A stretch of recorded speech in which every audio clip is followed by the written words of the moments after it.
વિસ્તારોમાં તોફાની તત્વોએ આતંક મચાવ્યો। સુરતમાં આરપીએફ જવાનની કિન્નરને તમાચા ઝીંક્યા।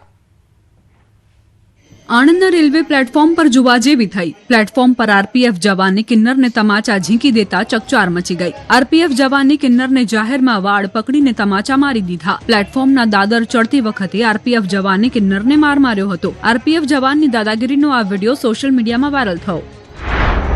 આ તરફ મોરબીના હળવદના મયાપુર ગામે જમીનની અદાવતમાં મારપીટ થઈ। ખેતરમાં ઘૂસીને 6 શખ્સોએ દંપતીને ઢોરમાર માર્યો। ખેતર અમારું છે, ખાલી કરી દો કહીને મારપીટ કરી હતી। આ ઘટના બાદ ભોગ બનેલા ઇજાગ્રસ્ત દંપતીએ સારવાર બાદ ફરિયાદ નોંધાવી છે। મહત્વનું છે કે ભોગ બનેલા આધેડે જમીન બાબતે હળવદ કોર્ટમાં પિતા સામે કેસ કર્યો હતો। કોર્ટમાં કેસ ચાલુ હોવા છતાં પિતાએ જમીન વેચી દીધાની ચર્ચા હતી, જેથી વેચાણ બાદ જમીનનો કબજો લેવા બાબતે કેટલાક શખ્સોએ મારામારી કરી હતી। સુરતમાં 2200 રૂપિયાની લેતી દેતીમાં યુવકની નિર્મમ હત્યા કરવામાં આવી। ડિંડોલીમાં જાહેરમાં યુવકની હત્યાથી ચકચાર મચી ગઈ। પોતે આપેલા રૂપિયા પરત માંગતા યુવકની હત્યાને અંજામ અપાયો હતો। હત્યાની આ ઘટના મામલે ડિંડોલી પોલીસે હત્યાનો ગુનો દાખલ કરી તપાસ શરૂ કરી છે।